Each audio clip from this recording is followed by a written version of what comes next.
Bismillahirrahmanirrahim and welcome. In this tutorial we will discuss about importance of water. Water की क्या importance है? अगर हम बात करें वाटर की तो वाटर हमारे पास ज़िंदगी का ज़रिया है। अल्लाह ने जो है वाटर से ही जो है ज़िंदगी का की इब्तदा की और वाटर से जो है हमारे लिए ज़रूरी है और लाइफ प्रोसेस के लिए ज़रूरी है। ज़्यादातर केमिकल एक्टिविटीज़ भी हमारे पास वाटर में होती हैं और ज़्यादातर बॉडी का कंपोनेंट भी हमारे पास वाटर ही होता है। अगर हम बात करें तो 65 से लेकर 89% तक ये इन डिफरेंट ऑर्गेनिज्म के अंदर हमारे पास ये पाया जाता है। ह्यूमन टिश्यूज़ की बात करें तो तकरीबन बोन्स की बात करें तो बोन्स की टिश्यूज़ में 20% ये हमारे पास वाटर पाया जाता है। ब्रेन टिश्यूज़ की बात करें तो 85% पाया जाता है। इसकी रेंजेस इंपॉर्टेंट है। नॉर्मल रेंजेस में वाटर जो है 65 से 89 पर पाया जाता है, ब्रेन में 85 और बोन्स में 20% पाया जाता है। और कई किस्म के केमिकल रिएक्शन जैसे हाइड्रोलाइसिस ऑफ मॉलिक्यूल्स जिसमें वाटर ऐड होता है और वाटर की मौजूदगी में हमारे पास हाइड्रोलाइसिस होती है और कई फोटोसिंथेसिस में ये रॉ मटेरियल के तौर पर भी प्रोड्यूस होता है। सॉल्वेंट प्रॉपर्टीज़ वाटर डिफरेंट जो हम इसके सल्यूट होते हैं उसको डिज़ाल्व कर सकता है। इसके अंदर हमारे पास पोलर प्रॉपर्टीज़ होती है। OH पर नेगेटिव चार्ज होता है, हाइड्रोजन पर पॉजिटिव हमारे पास चार्ज होता है। तो आयनिक सब्सटेंसेस जब भी हमारे पास डिज़ोल्व किए जाते हैं वाटर में तो ये पॉजिटिव और नेगेटिव आयंस के अंदर जो है वो डिसोसिएट हो जाते हैं। अगर नॉन आयनिक सब्सटेंसेस ऐसे जिनके अंदर चार्ज ग्रुप होता है वो भी जब वाटर के अंदर डिज़ोल्व किए जाते हैं तो वो डिस्पर्स हो जाते हैं वाटर में। नॉन आयनिक सब्सटेंसेस हमें चार्ज ग्रुप क्या करते हैं, डिस्पर्स हो जाते हैं वाटर में।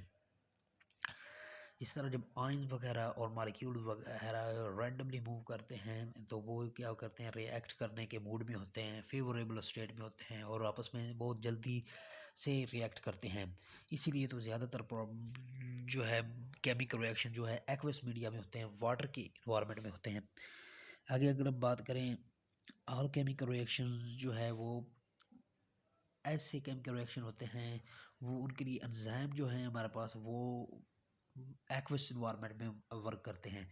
ज़्यादातर वो एंजाइम जो है नॉन एक्वस इन्वायरमेंट में नहीं करते। अगर नॉन पोलर ऑर्गेनिक कंपाउंड की बात करें जिनके ऊपर कोई चार्ज नहीं होता जैसे फैट्स होते हैं तो ये इनसॉल्युबल होते हैं वाटर में और ये मेम्ब्रेन का हिस्सा होते हैं और मेम्ब्रेन की इंटेग्रिटी और सेल के अंदर कंपार्टमेंट्स बनाने के लिए ये ज़रूरी होते हैं। हीट कैपेसिटी की बात करें तो वाटर जो कितनी हीट अपने अंदर जज़्ब कर लेता है और बहुत ही कम इसका अपना टेम्परेचर तब्दील होता है तो इसको हीट कैपेसिटी ऑफ वाटर कहते हैं। तो इसको की डेफिनेशन अगर हम करें तो number of calories required to raise the temperature of water by 1 degree centigrade. 1 gram का वाटर का टेम्परेचर 1 डिग्री सेंटीग्रेड ज़्यादा करने के लिए हमारे पास जितनी कैलोरीज की ज़रूरत होती है वो हमारे पास हीट कैपेसिटी रहती है। क्योंकि हीट कैपेसिटी इस वाटर की इसलिए ज़्यादा कि ज़्यादातर हमारे पास जो है वो हीट हमारे पास हाइड्रोजन बॉन्ड को तोड़ने के लिए इस्तेमाल होती है। इस तरह ये हीट कैपेसिटी की वजह से ये वाटर जो है टेम्परेचर स्टेबलाइजर के तौर पर काम करता है। ये टेम्परेचर को मेंटेन करके रखता है। टेम्परेचर वाटर का इतना ज़्यादा तब्दील नहीं होता इन्वायरमेंटल टेम्परेचर के मुकाबले में। इस तरह जो वाटर के अंदर हमारे पास लाइफ होती है, जैसे हमारे पास मछलियाँ वगैरह वाटर के अंदर हैं तो वाटर का बैरूनी टेम्परेचर इन्वायरमेंट के साथ से थोड़ा तब्दील होगा लेकिन जो अंदरूनी टेम्परेचर होगा वो मेंटेन रहेगा।